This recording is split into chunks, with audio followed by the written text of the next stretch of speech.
Hello, everyone, and welcome. Today, we're going to dive into a really powerful idea, the fact that the nations we feel we belong to aren't just natural, obvious facts of life. Nope, they're actually imagined into existence.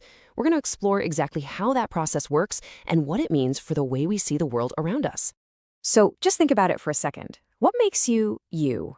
What makes you feel French, for example? Is it your passport? Is it the language you speak?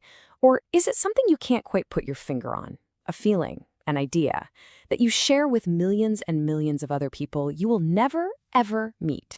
Now, this question gets right to the heart of what we study in Anglais Monde Contemporain.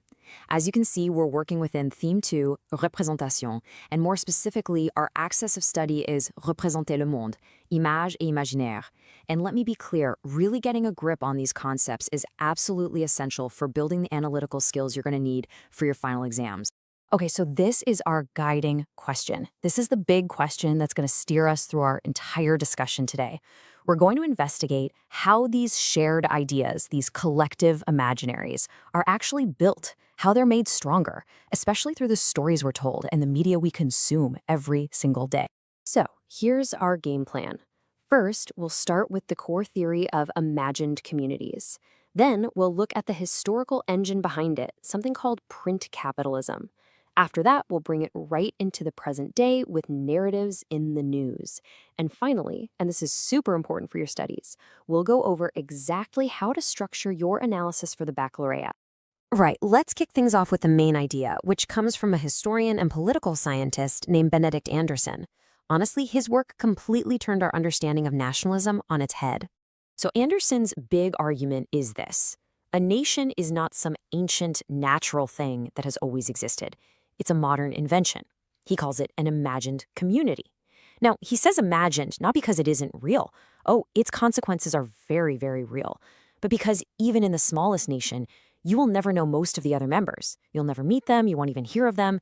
And yet, in your mind, you have this image of being connected to them. Anderson breaks this down into 4 key parts. First, it's imagined, like we just said. Second, it's limited. It has borders, right? It doesn't try to include all of humanity. Third, it's sovereign. This idea was born in an age of revolution, with the ideal that a nation should govern itself, pushing aside the old idea of kings ruling by divine right. And finally, and this is maybe the most powerful part, it's a community. Because despite all the real inequality and exploitation that might exist, the nation is thought of as this deep, horizontal comradeship. And that idea is what convinces people to be willing to die for these imaginings. This quote just perfectly captures the emotional pull of nationalism. It's about turning chance into destiny. Think about it. It's a total accident where you're born. But nationalism takes that accident and makes it feel like it was your destiny, that you're part of something eternal.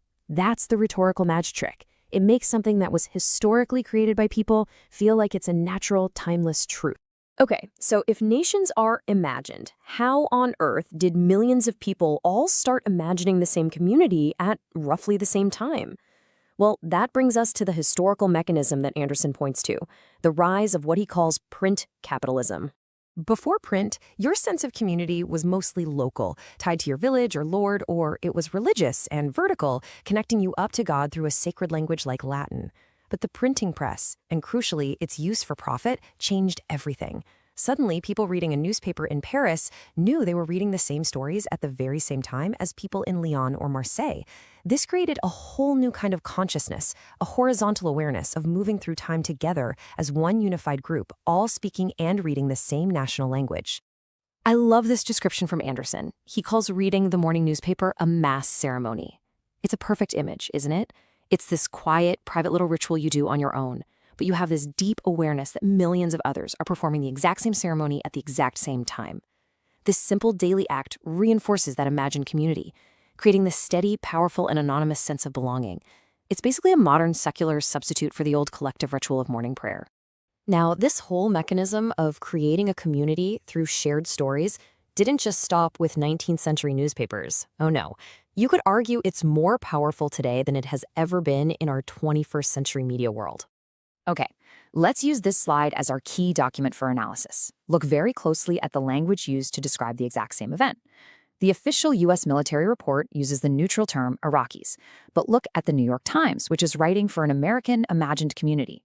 It uses the word insurgents. That one word completely reframes the event. It presents the dead not as citizens, but as enemy fighters, which helps justify the military's actions. Now contrast that with Al Jazeera, writing for a very different audience. It uses Iraqis and immediately casts doubt on the official story by highlighting the lack of proof. This is a perfect example of how a single word choice can construct a completely different reality for a specific community. And this brings us to a really important media theory called selective exposure. It's pretty simple. We human beings tend to seek out and prefer news that confirms what we already believe. So an American reader who sees their nation as a force for good in the world is probably going to prefer the New York Times framing of insurgents. This creates what we call a feedback loop, where the media reinforces the worldview of its audience, and the audience, in turn, keeps going back to that same media source. So this is all fascinating theory, but how do we actually use it? How do you take these complex ideas and turn them into a clear, high-scoring analysis for the baccalaureate? Okay, let's break down the method. This is key. This is your golden rule for any AMC analysis, whether it's written or oral. You must follow this three-step structure: idea, example, explanation. First, you state your main argument. Then, you back it up with a precise quote from the text. And finally, this is the most important part, you explain how the language in that quote proves your point and connects to our big theme of creating an imaginary. All right, let's practice with an example. This one's from a CNN transcript. You can see the speaker is drawing a very clear line in the sand between two groups. So how would we analyze this using our three-step method? Let's walk through this model analysis together. The idea is that the quote is building a populist identity for one party. Simple. The example is the quote itself. Democrats stand for the people, while Republicans stand for mega corporations. And finally, the explanation. The quote creates a stark binary opposition, a clear us versus them story. The phrase the people imagines this single, unified, good community, while terms like mega corporations represent a powerful outside other. This very deliberate linguistic choice reinforces a specific political imaginary for the audience watching that channel. See how it works? Okay, let's bring all of these threads together, wrap this up, and go back to answer the big question that we started with. So how are collective imaginaries constructed? Well, our conclusion is pretty clear. They are not natural. They are not eternal. They are built. They are constructed through shared stories, circulated to millions of people through technology. First, the printing press, and today, 24-hour news and social media. And it's these narratives that create the powerful, invisible bonds that define our sense of who we are. And I'll leave you with this final thought to chew on. If our national identities are a product of our collective imagination, just a story we continuously tell ourselves, what does that mean for the future? Could we use the very same tools, media, stories, shared rituals, to imagine new kinds of communities? Perhaps communities that are based not on national borders, but on shared values, shared interests, or maybe even a shared sense of humanity? Now that's a question that connects directly to other themes in our AMC program, and it's one I hope you'll keep thinking about. Thanks for your attention today.